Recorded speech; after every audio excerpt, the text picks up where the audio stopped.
kuki terrorist tandokhigedabani kuki illegal immigrants changakpa khudimak phasi pigadabani haina ngasi Delhi da jantar mantar da protest tobigi video mai chinaw mayam yengminarasi asi ekhoi maite khaktana haibanate leiriba malem sigi yelhomi khudibakna kuki haibase maru tumna muthatpa pami haibagi khudam sangdama mai chinaw mayam yengminarasi उग्रवादियों को पार करो, उग्रवादियों को बाहर निकालो, घुसपैठियों को फांसी दो, घुसपैठियों को फांसी दो।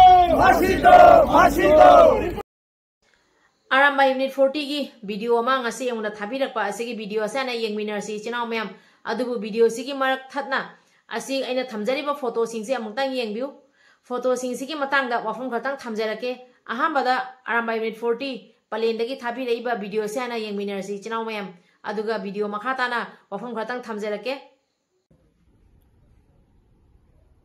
ahamna muktada Manipur Liberiba, Halaman, Otagro, like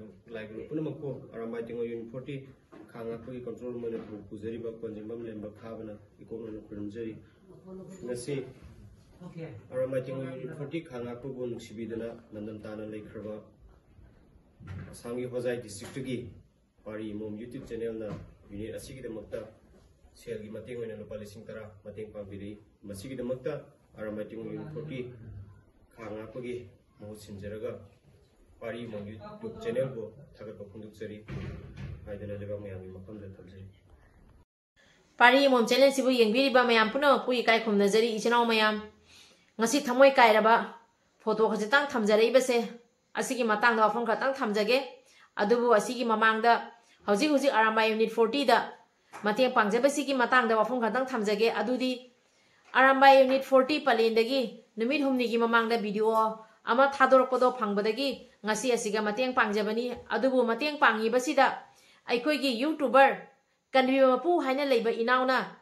yamna nungaitaba amadi thamoi sokna hauji isinau singna aikoi mayam gi tamaktani haina thoklei basida isinau singna wari haina tabada aduki matik thamoi da nungaitaba phawbodagi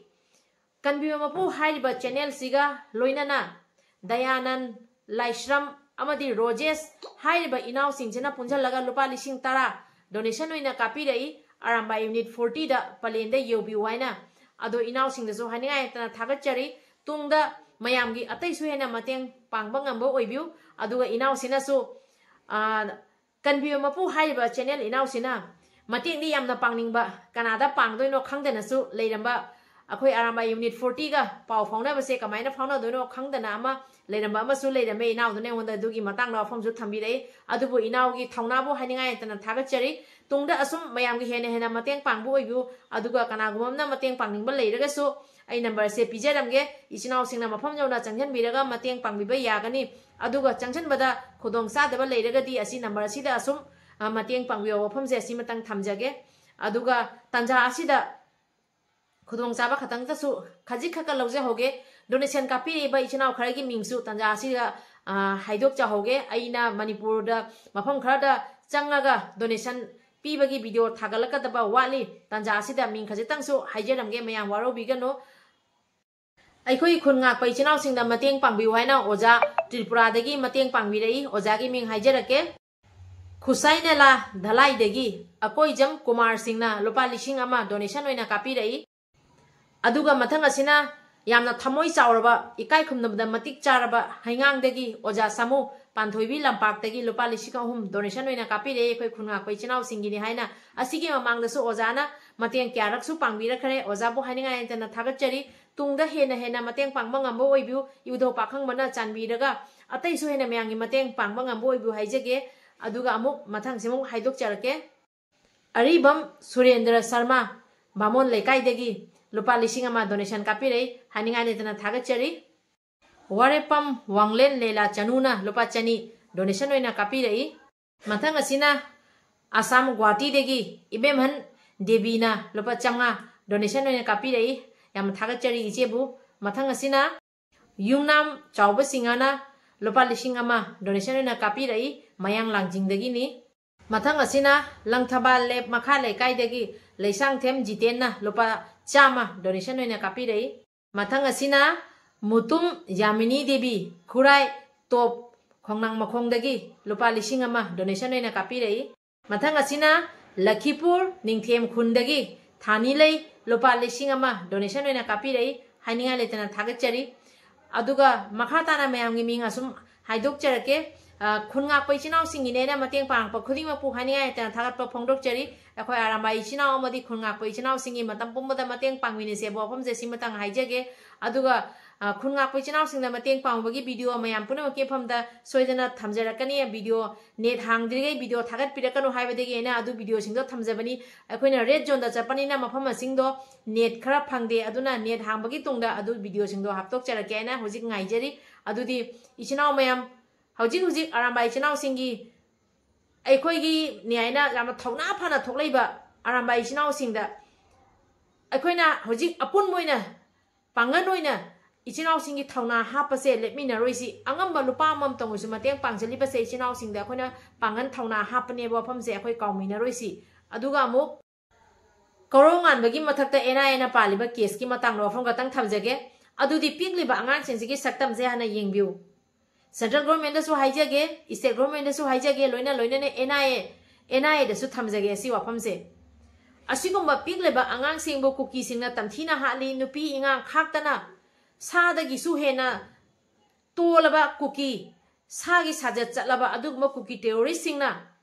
micham kayagi mathakta otpa neiba tawrapa maitai jati da kuki singna aduki matik tamthina olakpada akhoi leiriba ichinau singna khangba ngamdabadagi thoklakpani leiriba akhoi khunga pai chinau amadi leiriba arambai chinau khudimak adubu arambai chinau singna ahama thoklakpada khutta khulai paira tholakhiba nate Moidi ekoigi ijati kanbagi ifuruk kanbagi inat kanbagi tamakta tholakhiba adugumba arambai chinauni ado ngasi thamjagada wafamdi aigi mitki mangda aigi imabu aigi ichanbu aigi ichabu aigi pabungbu tamthina hachalagadi aisu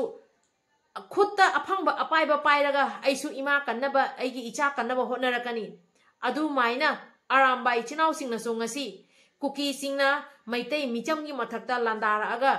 angang pikliba angang bhauna lemna tharaktaba tanja asida arambai chinau singna aikhoi mayamgi tamaktani ana hojik thoklaga ima leba kangani ijati kangani ifrup kangani ana thokleibani asida NIA aikhoi korongan bai mathakta panjaliba case ase lawthokpiu athuba matamda NIA na su kuki terrorist singna khani mamangda openly Kuki terrorist singna phongdo khyo pham kaya ama lerebani adugi matangda investigation chathabiraga ngasi micham kaya gi mathakta drone bombing tawra kuki singna chathari base asiga miyang chahanjaningi aikhoi ima kanbagi ijati kanbagi ifrup kanbagi tamakta akhoina isagi self defense tawjababu aranba tahanbi gana wafamse simatang haijage adoi chinau mayam ngasi gi video se matang asiga loisan aduga aroibada haijaga dabadi kanbi mapu haiba inausina Matiang pangbirakpa amadi loina na matiang pangbireba mayam punamapu haningai ta thagatpa phongdokchari tungda mayamgi hena matiang pangba ngamba oibiu akhoi apun moina letminaraga ifur bijati kanminasi leiriba akhoi arambai chinau amadi khunga pai chinau singda akhoina hena pangan thawna hamina se afamje simatang haijage aduga aroibada video siga soiran yakiba kya lerega so ngakpi waina pari mom channel la yengbiriba mayam puna ke famda ikok nonjari Kanglei pakna yai phare ibudo pakhang mana yai phare